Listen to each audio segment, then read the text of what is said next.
네,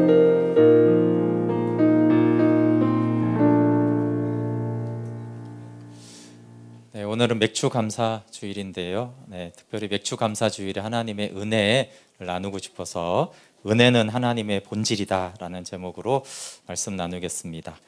네, 맥주 감사 주일은 맥주절에 감사하라고 했습니다. 그래서 성경에는 1년에 최소한 3번은 아주 구체적으로 감사해라 그랬습니다. 그래서 여기 신명기 16장 16절 17절에 너희 중 모든 남자는 1년 3차 그 무교절과 칠칠절이 맥주절입니다. 칠칠절과 초막절에 내 하나님 여호와의 택하신 곳에서 여호와께 보이되 공수로 여호와께 보이지 말고 각 사람이 내 하나님 여호와의 주신 복을 따라 그 힘대로 물건을 드릴지니라. 그럼 여기 참 고민이 있는데, 이 무교절과 칠칠절과 초막절에 감사하라고 했잖아요. 근데 이날에 안 감사할 수 있잖아요. 네, 오늘 되게 감사한 사람도 있지만 오늘 특별히 기분 나쁜 사람도 있을 수 있잖아요. 그런데 하나님은 이 날에 감사함으로 하나님께 나오라고 했어요. 그러니까 이것은 감정적인 감사를 하라는 것이 아니라 하나님의 은혜에 대한 믿음의 감사를 그래도 하는 것입니다. 네, 그리고 이 감사절에 감사를 어떻게 표현하라고 했냐면은 하나님은 물질로 감사하라고 그랬어요. 왜냐하면 진짜 감사하면 그 감사는 물질로 표하는 것입니다. 왜냐하면 마음이 있는 곳에 물질이 있고 물질이 있는 곳에 마음이 있기 때문에 그래요. 그래서 예수님도 마태복음 6장 20절 21절에 오직 너희를 위하여 보물을 하늘에 쌓아두라. 거기는 좀이나 동록이 해하지 못하며 도둑이 구멍을 뚫지도 못하고 도둑질도 못하느니라. 내 보물이 있는 그곳에는 내 마음도 있느니라. 네, 맞는 말이죠. 네, 보물이 있는 곳에 내 마음이 있고 내 마음이 있는 곳에는 보물이 있어요. 그래서 하나님을 사랑하고 섬기고 감사를 표할 때는 물질로 하라고 그랬어요. 하나님이 물질의 양은 규정하지 않았지만 빈손으로 드리지 말라고 말씀했어요. 그거는 사람도 마찬가지예요. 네, 우리 어버이 주일이 지났지만 부모님께 효도하려면 어떻게 해야 돼요? 네, 마음만 전하면 되나요? 네, 아니죠. 꼭 용돈을 드리세요. 아이들 같은 경우 선물을 드리면서 물질로 표현을 해야지 진짜 효도인 것이죠. 네, 그래서 헌금이든 플로잉이든 구제든 선교를 하는 것은 그건 상관없지만 하나님께 물질로 감사를 표해야 됩니다. 그러면 얼만큼 해야 되냐라고 했을 때 16절에는 공짜로 공수로 보이지 말지만 17절에 얼만큼 해야 되냐면은 여호와의 주신 복을 따라 하는 거예요. 여호와의 주신 복을 따라.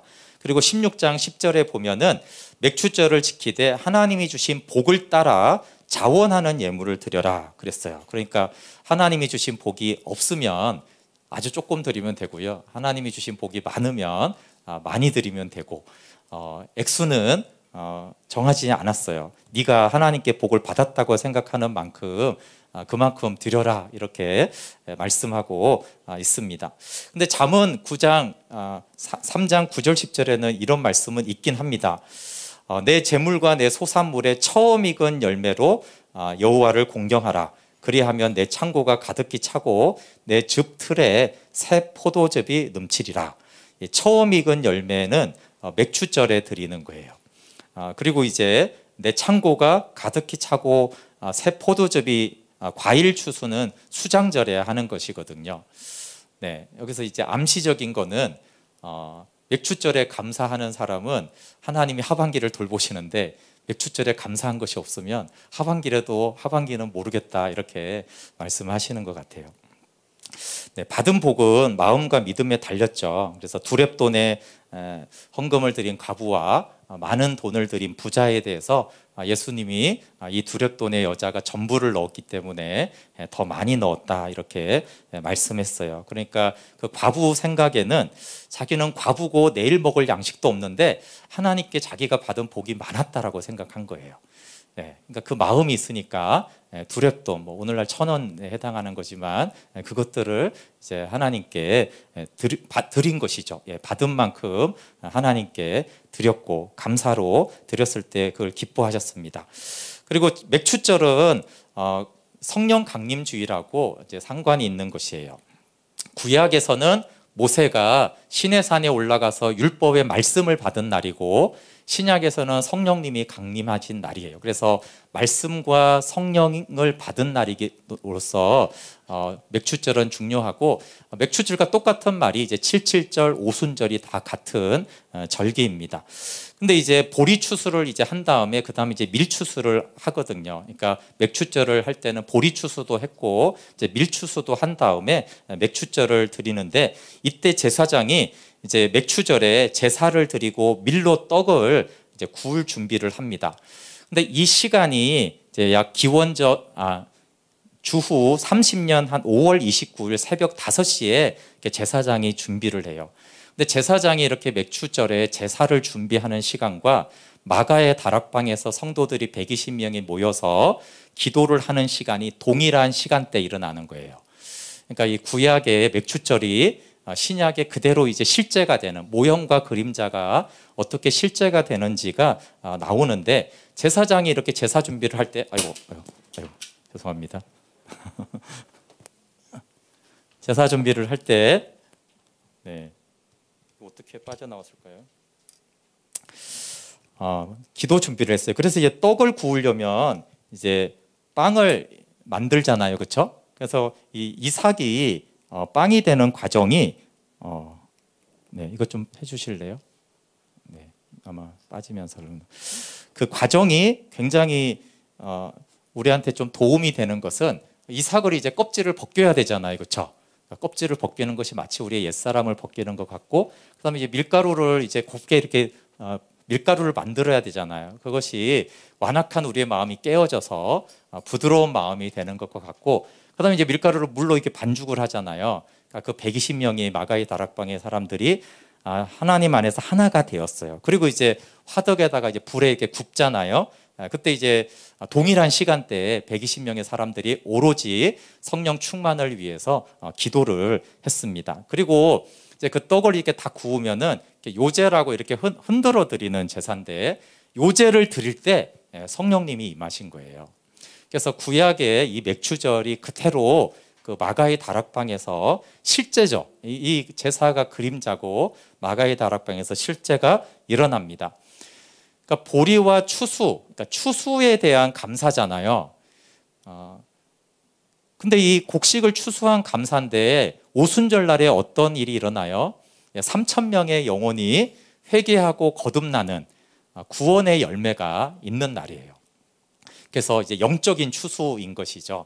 이 보리 추수, 밀 추수를 한 것을 이제 감사하는 줄 알았더니, 이 실제를 보니까 3,000명이 구원받는 영혼의 추수를 이제 감사하는 것이 실제로 나타났습니다. 그리고 이제 가장 중요한 한 가지가 있는데, 여러분 각 교회마다 교회 창립 주일이 있지만 정말 이제 하나님의 교회가 이날에 탄생을 해요. 그래서 맥추절이, 오순절이 교회 생일이에요. 교회, 하나님의 교회. 그래서 그날에 성령이 강림하고 3,000명이 회개하면서 교회가 탄생하거든요. 그래서 맥추절은 성령 충만함과 함께 성령이 교회를 세운 교회의 탄생일입니다. 그러니까 이제 우리가 교회 시대를 살기 때문에 교회가 이렇게 시작이 된 것이 맥추절에 시작이 된 것이고, 또 이제 그 추수를 할 때 밥 모퉁이를 남겨두게 했거든요. 그걸 통해서 이웃 사랑을 실천하는 것에 대해서도 나오고 있어요. 근데 오늘은 이 맥추 감사주일에 하나님의 은혜에 대해서 좀 나누고 싶었는데, 왜냐하면 형통하든 불통하든 행복하든 불행하든 하나님의 은혜를 우리가 입고 살기 때문에 그렇습니다. 그래서 감사하다라는 것은 내가 행복하고 뭐가 잘 돼서만 감사한 것이 아니라 은혜를 아는 사람이 감사하는 것이죠. 우리가 가진 것 한번 생각해 보세요. 나의 재능, 능력, 수고로 가졌는가, 하나님의 은혜로 가졌는가. 어떤 사람은 저는 공부도 못해요, 능력도 없어요, 그리고 저 삶이 우울하고 불행해요, 그렇게 말할 수 있는데, 아니 그만큼이라도 하는 게 은혜인 거예요. 그만큼이라도 하는 게. 공부를 그만큼이라도 하는 게 은혜라니까요. 태어날 때 더 IQ가 낮았으면 어떻게 할 뻔했어요. 병들어 보세요. 그만큼이라도 살 수가 있는가. 또 내가 이 땅에 태어나지 않고 북한이나 정말 가난한 나라에 살면은 교육의 기회도 없고 공부를 못하는 게 아니라 아예 공부를 안 해요. 네, 안 하는 게 좋은가요? 네, 그러니까 그 모든 것들이 생각해 보면 내가 한 게 아닌 것이죠. 내가 그냥 다른 나라에만 태어나도 이렇게 살아갈 수가 없어요. 더 중요한 것은 우리가 숨을 쉬고 있는 것 자체가 주의 은혜입니다. 지금 숨 쉬는 분들 내 힘으로 숨을 쉬나요? 내가 막 똑똑해서 막 숨을 쉬는 게 아니잖아요. 그냥 숨을 쉬잖아요. 살아가는 것이 하나님의 은혜인 것이죠.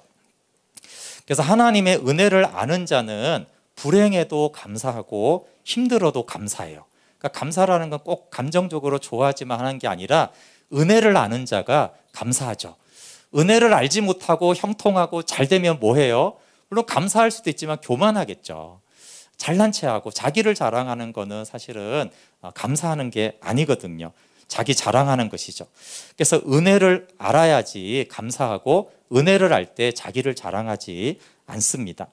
근데 은혜를 알 때 우리가 가장 먼저 생각해야 될 것이 은혜는 하나님의 본질이라는 것이에요. 하나님의 본질의 계시를 영광이라고 합니다. 하나님의 그 본질을 우리에게 계시하고 알려주고 나타낸 것을 영광이라고 그래요. 그러니까 그 영광이 하나님의 본질인 것이죠. 근데 그 하나님의 본질인 영광의 내용이 은혜와 진리잖아요. 요한복음 1장 14절에 우리가 그 영광을 보니 그 영광이 은혜와 진리가 충만하다 그랬잖아요. 그러니까 그 영광이 은혜와 진리이기 때문에 은혜와 진리는 하나님의 본질인 거예요. 그리고 출애굽기 33장 18절에 모세가 주의 영광을 내게 보여주십시오 이렇게 기도해요. 그리고 나서 이제 34장 6절에 하나님의 영광을 보여줄 때 이렇게 말씀하세요. 그러니까 이게 하나님의 영광을 보여주는 거예요. 여호와께서 그의 앞으로 지나시며 선포하시되 여호와라 여호와라 자비롭고 은혜롭고 노하기를 더디하고 인자와 진실이 많은 하나님이라. 그러니까 여기 자비, 인자, 신실, 은혜 이것이 하나님의 영광인 거예요. 그럼 한번 생각해 보세요. 사람의 본성, 우리가 본성이 있잖아요. 사람이 그 사람이 본래 가지고 태어난 성질을 말하는데 자기가 태어난 성질대로 사는 거는 노력해서 되는 게 아니잖아요. 저절로 그렇게 사라지잖아요. 인간이 욕심이 생기고 동정하는 거가 저절로 돼요. 욕심이 그냥 생깁니다. 시기심이 그냥 생겨요. 부러운 게 그냥 생기고 또 동정하는 마음도 좀 불쌍해 보인다. 불쌍하다 그것도 그냥 생깁니다. 그러니까 그냥 노력하는 게 저절로 된다라는 거예요. 그러면 이제 무슨 말이냐면 하나님의 영광이 하나님의 본성이 하나님의 본질이 은혜요 자비요 인자와 진실이잖아요. 그러면 하나님은 은혜를 베푸는 것이 저절로 된다라는 뜻이에요. 하나님은 자비를 베푸는 것이 저절로 된다라는 거예요. 하나님이 인자한 것은 결단하고 노력하는 게 아니라 그게 저절로 된다라는 것을 말하는 것이에요. 오늘 이걸 말하고 싶은 거예요. 하나님은 은혜를 베푸실 때 저절로 은혜를 베푸는 하나님이시다. 왜냐하면 은혜가 하나님의 본성이기 때문이다. 그런데 사람하고 사람의 본성과 하나님의 본성이 이제 같은 것도 있고 다른 게 있는데 가장 반대되는 본성이 은혜예요. 은혜. 우리는 은혜를 좀 싫어합니다. 히틀러나 이런 사람들이 막 용서받고 막 이렇게 영화에서 이렇게 해주면 막 짜증이 난다고요. 그냥 우리 본성하고 안 맞아요. 우리는 공의가 이루어지고 공의를 나가서 보복을 해야 되잖아요. 그래서 막 악한 놈들 다 때려 죽이고 이런 영화를 좋아하지 막 악한 자들이 용서받고 잘 되는 거 싫어해요. 그러니까 은혜하고 인간은 굉장히 마음이 반대예요. 성경을 읽을 때도 성경에도 그 안 맞는 게 어떤 거예요? 하루 8시간 일한 사람하고 1시간 일한 사람하고 똑같이 한 달란트를 주는 게 싫은 거예요. 아니 왜 8시간 일하고 1시간 일했는데 왜 일당 20만 원을 똑같이 주느냐. 기분이 좀 안 좋잖아요.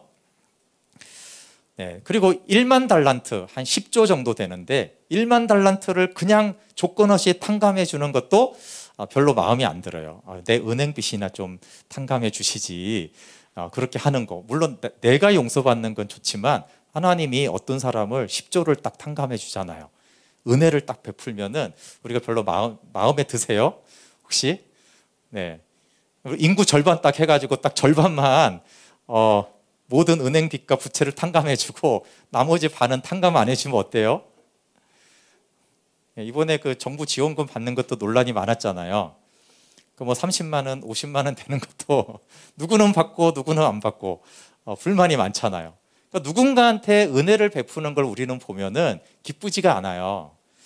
누구한테 정의가 실현되는 거는 기쁘지만 은혜가 베풀어지는 것을 보는 거는 기쁘지가 않아요. 왜냐하면 인간의 본성은 은혜하고 반대예요. 그래서 은혜라는 것이 인간하고 가장 반대되기 때문에 가장 좋고 가장 어려워요. 희귀한 것이 가치가 있잖아요. 옛날에는 바나나가 굉장히 가치가 있어가지고 비싼 중요한 희귀한 거였어요. 근데 오늘날에는 포켓몬빵이 또 이렇게 이유를 알 수 없게 희귀해서 중요하게 되었어요, 아이들한테. 네. 그리고 막 한정판들 막 오픈런 하잖아요. 막 달려가가지고 막 한정판들 사잖아요. 그 이제 희귀하기 때문에. 그런데 인간 사회에서 가장 희귀한 게 뭐냐 하면 은혜예요. 은혜. 인간 사회에서 가장 희귀한 건 금이 아니라 은혜예요. 그러니까 사람이 은혜를 입으면 그렇게 좋은 거예요. 왜냐하면 그게 너무 희귀하거든요. 너무 없는 거예요. 그러니까 은혜를 받으면은 너무 좋은 거죠. 그래서 장발장 이야기가 왜 중요해요? 그 장발장 이야기의 핵심 포인트가 장발장이 이제 자기한테 이제 식사 대접을 했는데 숨겨줬는데 이제 물건을 훔쳐서 그릇을 가지고 도망가다가 잡혀오잖아요. 그때 이제 신부가 오히려 경찰이 딱 잡으려고 할 때 도둑이죠 그랬더니 아니 왜 이거 언초 때는 안 가져갔냐고 이거 은그릇도 같이 가져가라고 내가 하지 않았냐고 다 그걸 줬을 때 이제 장발장이 충격을 받잖아요. 그렇죠? 은혜죠, 은혜. 네. 그래서 이제 몇백 년 동안 계속 그 얘기 공연을 지금 영국에서 아직도 공연을 하고 있는 거예요. 그 은혜죠. 그 은혜라는 것이 인간 사회에 없기 때문에 그런 것들이 감동이 되고 그게 뭐 영화여도 연극이어도 감동인데 내가 그런 은혜를 받으면 그게 없기 때문에 그래요. 그게 항상 있는 거면 뭐 그게 뭐가 대단한 거겠어요. 그런 은혜는 이 사회에 세상에 없어요. 그래서 삶이 장발장이 변합니다. 그래서 여러분 가장 좋은 게 은혜인데 또 반대로 가장 받기 어려운 게 은혜예요. 여러분 그냥 1억을 주면은 받겠어요? 받죠, 당연히. 그렇지만 받기는 받는데 불편해요. 100만 원만 누가 거저줘도 갑자기 주고 왜요? 그냥 가지세요. 그러면 일단 받기는 받겠죠. 근데 불편해요. 은혜로 받는 것이 굉장히 우리는 어려워요. 그래서 받기는 받는데 힘들어하는 것이 탕자 이야기예요. 탕자 이야기. 탕자 이야기는 크리스찬들이 가장 좋아하면서 부담스러워하는 내용이에요. 그러니까 은혜는 고맙잖아요. 나를 위해 살찐 송아지를 찾고 잔치를 하나님이 버리는 게 그렇지만 굉장히 부담스러워요. 만약에 저한테 누가복음 15장을 쓰라고 하면은 저는 좀 이렇게 쓰고 싶어요. 아버지가 저를 용서하시고 송아지 대신에 토종닭을 잡았으면 좋겠어요. 예, 송아지 잡으면 동네 사람들 다 부르잖아요. 너무 부담스럽잖아요. 너무 비싸고.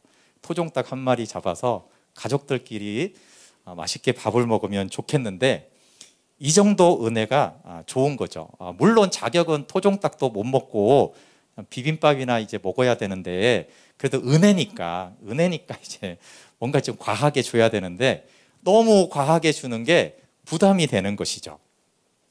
십자가의 구속의 은총도 마찬가지예요. 십자가에서 창조주 예수님이 나를 위해 죽어 내 죄를 사해 구원했다라는 것이 너무 큰 은혜고 감사해요. 근데 좀 불편하죠. 좀 주님이 일주일간 금식해서 나를 구원해 줬으면 좋겠지 않겠어요? 예, 좀 적당하게 이렇게 좀 받아야지 우리도 좀 덜 부담스러운데 너무 큰 사랑을 하시니까 그 십자가 사랑이 감사하면서도 좀 부담스럽죠. 왜 그러냐면 우리의 인간의 본성은 이기심이에요. 이기심, 자기중심적이잖아요. 그러니까 은혜가 어색한 거예요. 은혜는 철저하게 타인 중심이거든요. 그러니까 이제 적응이 잘 안 돼요. 그런데 하나님의 본질이 은혜다라는 것은 무슨 말이냐면 하나님은 십자가의 사랑을 하시거나 탕자를 위해 잔치를 벌이는 게 저절로 된다는 거예요. 저절로. 힘들지 않고, 왜냐하면 그게 하나님의 본질이고 본성이기 때문에 그래요. 그래서 하나님의 본성이 은혜다. 은혜가 하나님의 본질임을 안다라는 것이 하나님을 아는 중요한 열쇠죠. 그래야지 영생을 더 풍성하게 누리게 됩니다. 다윗은 하나님의 은혜를 알았어요. 86편 15절 한번 보실래요? 이 부분은 다윗이 하나님의 영광을 알고 말하는 거. 15절에 그러나 주여 주는 긍휼히 여기시며 은혜를 베푸시며 노하기를 더디하시며 인자와 진실이 풍성하신 하나님입니다. 이 말씀은 하나님이 모세에게 한 말씀을 그대로 인용한 거예요. 그러니까 지금 다윗은 하나님의 영광을 선포한 것을 그대로 인용하고 하나님 이 영광을 내가 알고 있습니다. 그러면서 16절에 이렇게 말해요. 내게로 돌이키사 내게 은혜를 베푸소서. 그럼 이거는 은혜가 본질이신 하나님 내게 은혜를 베푸소서 이 말이에요. 은혜가 본질이신 하나님 저에게 은혜를 베푸십시오. 그러면 은혜가 본질이니까 은혜를 베풀겠어요? 안 베풀겠어요? 은혜를 베풀죠. 근데 이 은혜가 본질임을 모르면 인간의 이기심으로 보면 은혜는 베푸는 게 아니에요 원래. 근데 하나님께 은혜를 베풀라고 했을 때 이거는 원래 안 베푸는 건데 베풀어 달라고 우리가 이제 요구하는 느낌이 들고, 안 사주겠다는 장난감 사달라는 아이처럼 원래는 안 사주는데 떼쓰면 이제 장난감 사주지 않을까. 인간처럼 생각하면 하나님을 은혜는 원래 주는 게 아닌데 떼쓰면 은혜를 베풀지 몰라, 이렇게 되는 거고요. 하나님의 본질은 은혜를 베푸는 것이다. 그게 하나님의 본질이다. 그러면서 하나님 내게 은혜를 베푸소서. 다윗이 그렇게 기도하고 있는 거예요. 그러니까 이 은혜가 본질임을 알기 때문에 5절 말씀이 나오는 거예요. 5절이 굉장히 놀라운 말씀이죠. 한번 5절 볼게요. 주는 선하사 사죄하기를 즐거워하시며 주께 부르짖는 자에게 인자하심이 후하심이니이다. 다윗이 아는 죄사함은 하나님은 죄사하기를 즐거워한다는 거예요. 여기 살라흐라는 히브리어가 용서할 마음이 있는 이런 뜻인데, 이걸 이제 번역을 하면서 하나님은 사죄하기를 즐거워하신다 이렇게 번역을 했어요. 네, 근데 이제 성경하고 틀리지 않는 것은 시편 130편 7절을 보면 여호와께서는 인자하심과 풍성한 속량이 있다. 죄를 사하는데 그 죄사함이 풍성하다 이렇게 말을 하고, 이사야 55장 7절에도 우리 하나님께로 돌아오라 그가 너그럽게 용서하시리라. 그냥 용서하는 게 아니라 너그럽게 용서하세요. 그래서 시편 86편 5절을 사죄하기를 즐거워하신다 이렇게 말씀하고 있어요. 사람은 용서하기 싫어합니다. 사람은 보복하기를 원하지 용서하기 싫어해요. 물론 용서를 하기도 합니다. 하기도 하지만 전혀 즐겁지 않습니다. 결단하고 애쓰고 힘써야지 할 수 있는 것이지 즐겁게 할 수 없어요. 용서를. 여러분 누군가를 용서할 때 즐겁게 용서해 본 적 계세요? 정말 나쁜 놈과 악독한 놈을 즐겁게 용서가 안 되잖아요. 근데 하나님은 그 죄를 용서하는 걸 즐겁게 하신다라는 거예요. 그래서 인간의 본성으로 보면은 나의 죄를 용서하며 즐거워하는 하나님을 볼 수가 없어요. 내 본성으로. 그러니까 나의 죄를 용서하는 하나님을 볼 때 하나님이 즐거워하는가요? 우리의 본성으로 보면은 하나님이 그래 어쩔 수 없이 내가 용서해 줄게. 죽일 수는 없잖아. 지옥 보내기는 그러니까 용서해 주시. 이러잖아요. 그런데 하나님의 본성으로 보면은 하나님의 나의 죄를 용서해 주면서 굉장히 즐거워한다는 거예요. 나의 죄를 용서해 주면서 즐거워해요. 이게 놀랍지 않습니까? 나의 죄를 용서하는 하나님을 떠올려 보세요. 그 하나님은 즐거운 하나님이십니까? 막 인상을 찌푸리면서 그래도 용서해 줘야지 이런 하나님이십니까? 제사함 받을 때마다 생각하는 하나님의 이미지는 무엇입니까? 우리가 회개할 때 나의 죄를 사하시면서 즐거워하는 하나님, 너그러우신 하나님, 풍성하신 하나님을 그려보세요. 그리고 그 하나님이 아멘이구나. 나의 하나님, 은혜가 본질이신 하나님은 나의 죄를 사하면서 굉장히 너그럽고 기뻐하시는구나. 그렇기 때문에 죄가 더한 곳에 은혜가 더한다라는 로마서 5장 20절 말씀이 성립이 되는 거예요. 은혜가 본질이니까 은혜가 저절로 되고 심지어는 은혜가 즐겁게 된다라는 거예요. 그러니까 죄가 많으면 회개하면 어떻게 돼요? 하나님은 죄 용서하는 즐거움이 더할 뿐이잖아요. 그러니까 이놈은 죄가 많아서 용서할 수가 없어. 이게 하나님께는 있을 수가 없단 말이에요. 왜냐하면 죄를 용서하는 게 너그럽고 즐거운데, 그러면 죄가 많을수록 더 많은 용서가 있을 뿐이지, 죄가 많아서 너는 너무 많아서 용서가 안 된다, 이만큼까지는 용서할 수 있어, 이게 없잖아요. 왜냐하면 은혜가 본질이어서 그래요. 그러니까 죄가 더한 곳에 은혜가 더 넘치는 것이에요. 이런 다윗이 밧세바를 간음하고 우리아를 살해한 죄를 회개하고 용서를 받았어요. 근데 이 86편이 다윗의 시인데 다윗이 그렇게 말하는 거예요. 하나님은 용서하기를 즐거워하신다. 그러니까 우리는 죄 사함을 받고 용서를 받았다고 해도 혹시 하나님이 뒤끝이 있지 않을까 이렇게 하는데, 다윗이 아는 그 하나님의 용서는 너무 완전하고 너무 즐거워하며 용서해 주시는 너그러운 하나님을 알고 있었어요. 탕자를 용서하는 하나님 아버지도 생각해 보세요. 뒤끝을 남기고 송아지를 잡아줄까? 아니면 정말 너그러운 마음으로 나에게 잔치를 베풀어 주실까? 은혜가 본질인 하나님은 너그럽게 우리를 용서하십니다. 그런데 5절에 보면은 죄 사하는 것만이 아니라 주께 부르짖는 자에게 인자하심이 후하세요. 인자함은 헤세드인데, 헤세드는 은혜와 같은 의미지만 언약 관계를 맺은 사람, 언약 관계를 맺은 백성을 향한 사랑이에요. 그러니까 십자가의 사랑, 실패하지 않는 하나님의 사랑인데, 사실 헤세드만 해도 엄청난 하나님의 실패하지 않는 사랑인데, 이 헤세드의 사랑이 풍성하다, 후하다 이렇게 말씀하고 계세요. 그러면서 이제 오늘 본문에만 보면 은혜를 아는 다윗이 두 가지를 알고 있어요. 7절 한번 보실게요. 86편 7절 같이 읽겠습니다. 시작. 나의 환난 날에 내가 주께 부르짖으리니 주께서 내게 응답하시리이다. 아멘. 여러분, 기도하면서 이렇게 우리가 기도하나요? 주께서 응답하실 겁니다. 응답해 주십시오. 대부분 이렇게 기도하잖아요. 근데 다윗은 하나님 응답해 주십니다. 이렇게 기도해요. 왜냐하면 받을 자격이 없는데도 주시는 은혜의 하나님인데, 하나님 나는 믿음으로 주께 부르짖으니까 주님께서 응답하실 것을 나는 압니다. 여러분, 응답하실 것을 알고 믿고 기도하는 사람이 얼마나 복된 거예요, 그렇죠? 응답할지도 안 할지도 모르면서 기도하는 사람하고 전혀 다르잖아요.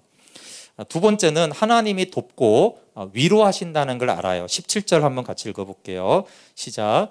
은총의 표적을 내게 보이소서. 그러면 나를 미워하는 그들이 보고 부끄러워하오리니 여호와여 주는 나를 돕고 위로하시는 이신이다. 네, 나를 돕고 위로하시는 분이세요. 나를 앞으로 도울지도 모르는 분이 아니라 나를 돕고 위로하는 분이십니다. 왜냐하면 자격이 없어도 은혜를 베푸시는, 은혜라는 건 받을 자격이 전혀 없는 자에게 하나님이 거저 주시는 선물이거든요.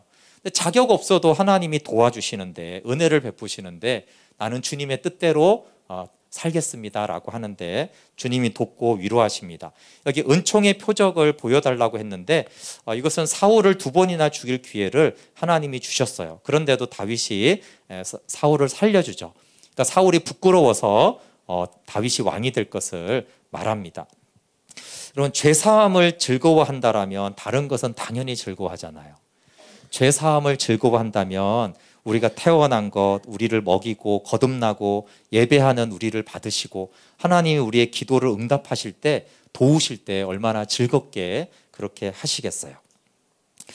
네, 오늘 우리가 은혜라는 찬양을 했는데 여기에 모든 것이 은혜다라고 말을 해요. 내가 누려왔던 모든 것들, 과거의 모든 과정들을 돌아보면 당연한 것이 아니라 은혜였습니다.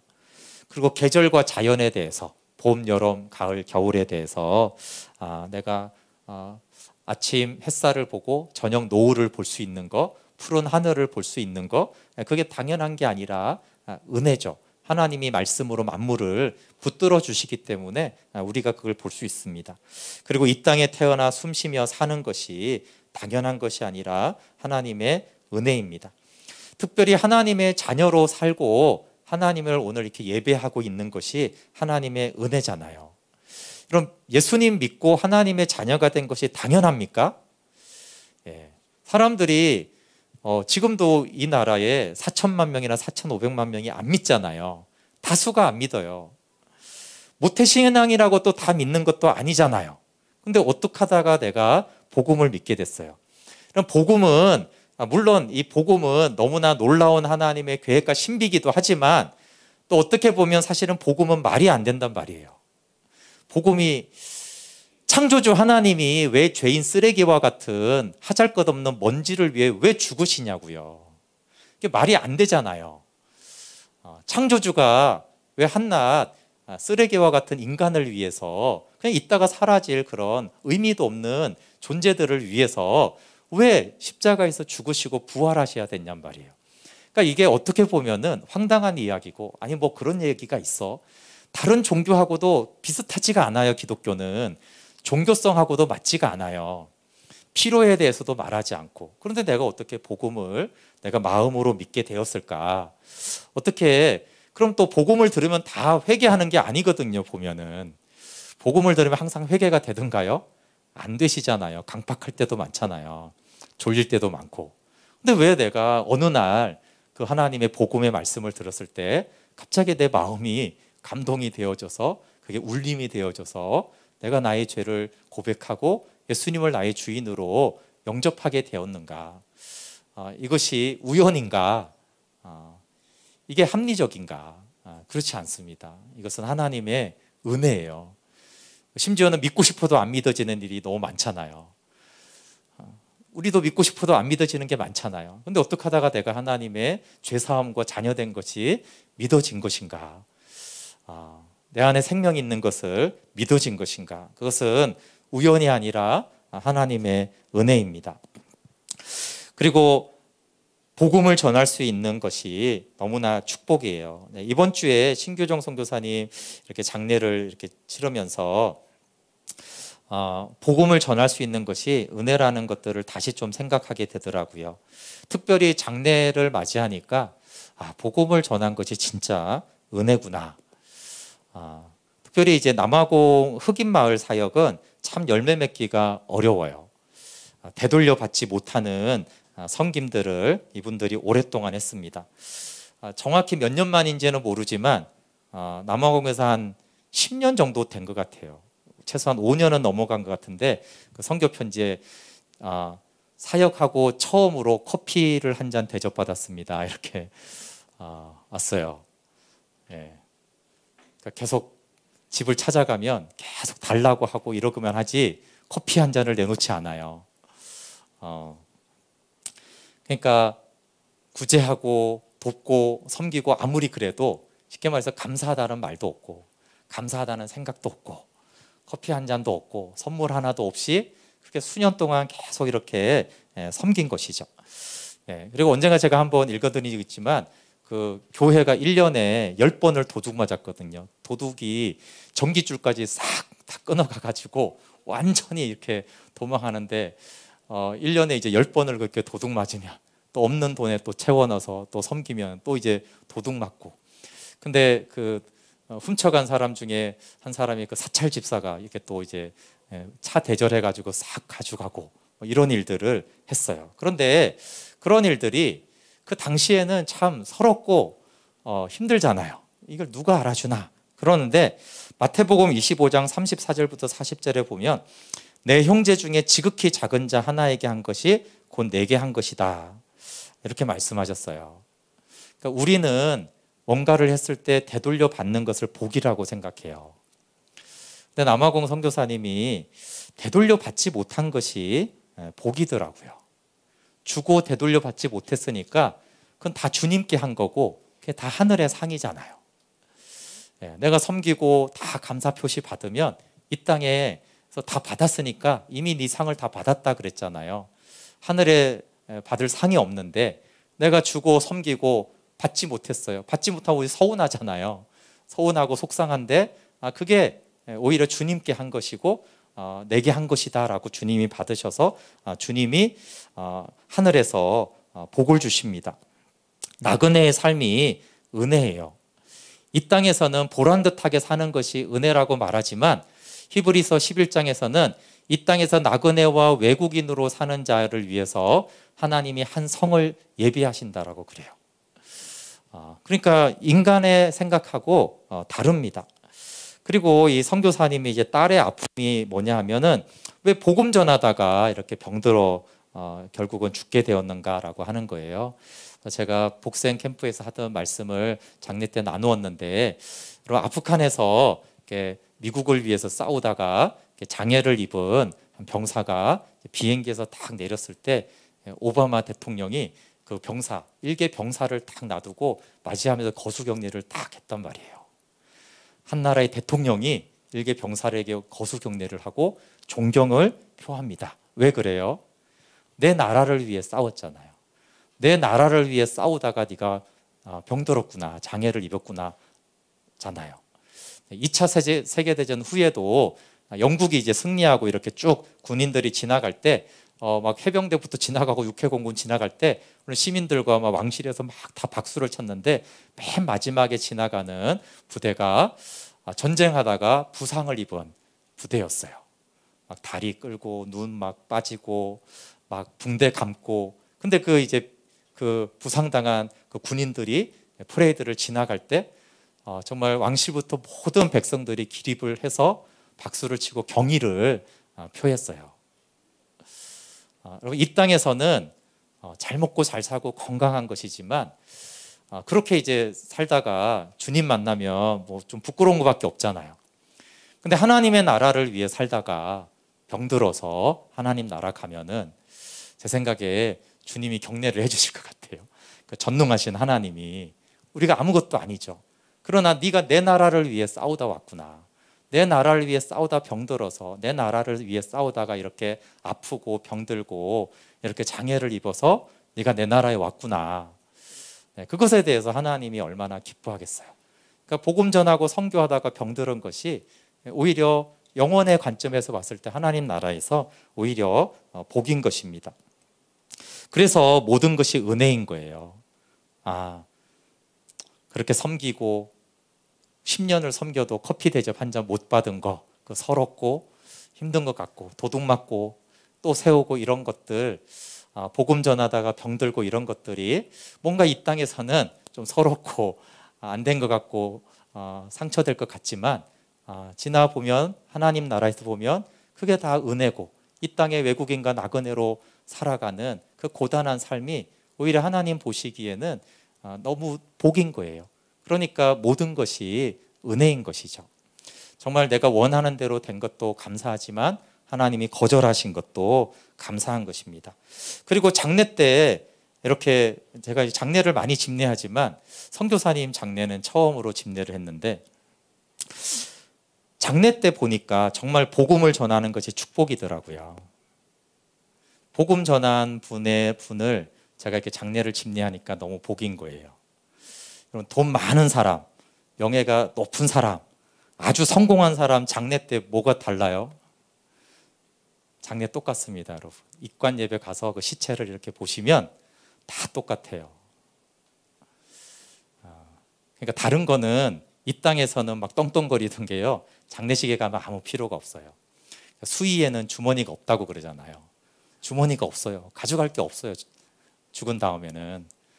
근데 복음 전한 그 영혼이, 바울이 말했잖아요. 너희가 나의 면류관이다, 그렇게 했잖아요.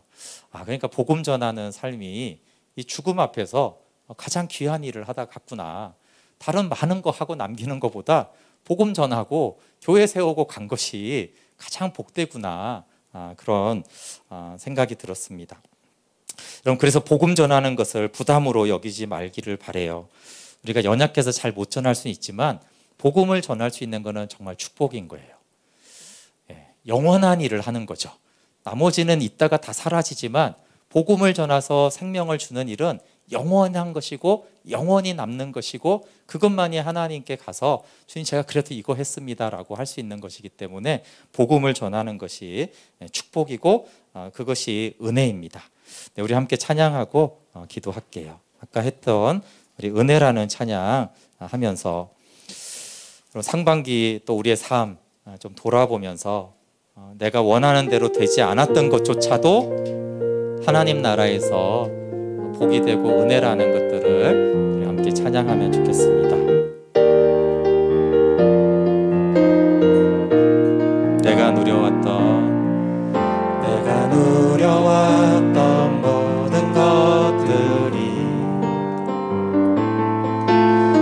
지나왔던 모든 시간이,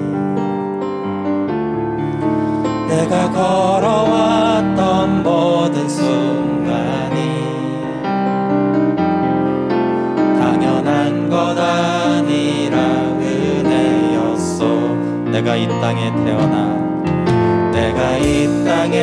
태어나 사는 것, 어린아이 시절과 지금까지 숨을 쉬며 살며 꿈을 꾸는 삶, 당연한 것 아니라 은혜였소. 모든 것이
기도하겠습니다.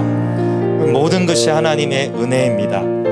그리고 은혜는 하나님의 본질이에요. 하나님은 우리에게 은혜를 베푸실 때 힘들어하거나 애쓰지 않습니다. 그래서 저절로 되어지고 심지어 기쁘게 우리의 죄를 사하고 우리의 기도에 응답하시고 우리와 함께 하십니다. 그리고 우리가 때로는 서럽고 아프고 힘들었던 그것마저도 하늘의 복을 쌓게 하시려고 하나님이 그렇게 하고 있습니다. 우리 믿음으로 하나님, 이 모든 것이 하나님의 은혜입니다. 감사합니다. 당연하게 받았던 것이 아니라 주님의 은혜입니다.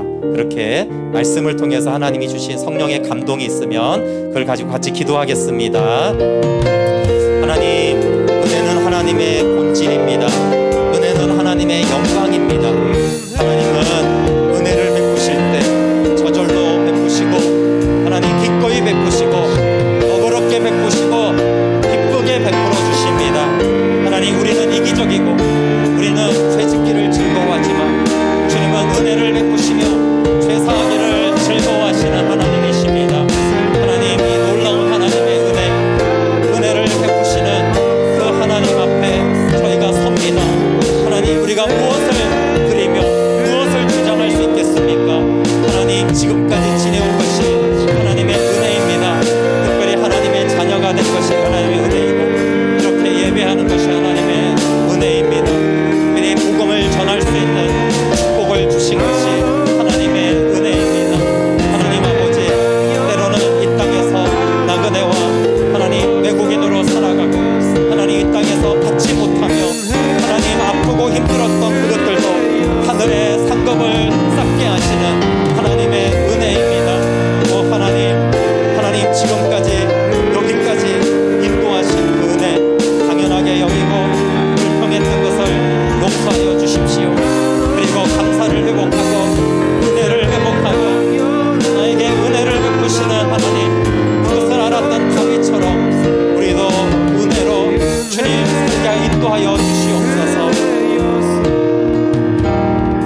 내가 누려왔던 모든 것들이, 내가 지나왔던 모든 시간이, 내가 걸어왔던 모든 순간이 주님의 은혜였습니다. 때로는 고단하고, 때로는 지치고, 때로는 왜 이렇게 서러워야 하는지 알지 못했지만 그 외국인과 나그네로 살아가는 삶을 통해서 하나님은 하늘의 한 성을 예비하십니다. 또한 우리가 주고 되돌려받지 못한 것 다 주님께 행한 것이고 내가 받았고 내가 갚으리라 주님 또 말씀해 주십니다. 특별히 하나님 창세전에 우리를 택하시고 하나님의 자녀 삼아 주신 것, 복음의 말씀이 내 마음으로 믿어져서 예수 그리스도를 영접하게 된 것이 하나님의 은혜고, 그 믿음을 잃어버리지 않고 오늘도 이렇게 예배하는 것이 하나님의 은혜입니다. 그 은혜로 감사를 회복하게 하시고 그 은혜로 하루하루를 살아가며 또 그 은혜로 2022년 하반기를 주님과 함께 동행할 수 있도록 은혜 베풀어 주시옵소서. 우리의 목자 되신 주님을 찬양합니다. 예수님의 이름으로 기도합니다. 아멘. 네, 교회 소식 전해드리겠습니다. 주보를 참고해 주시고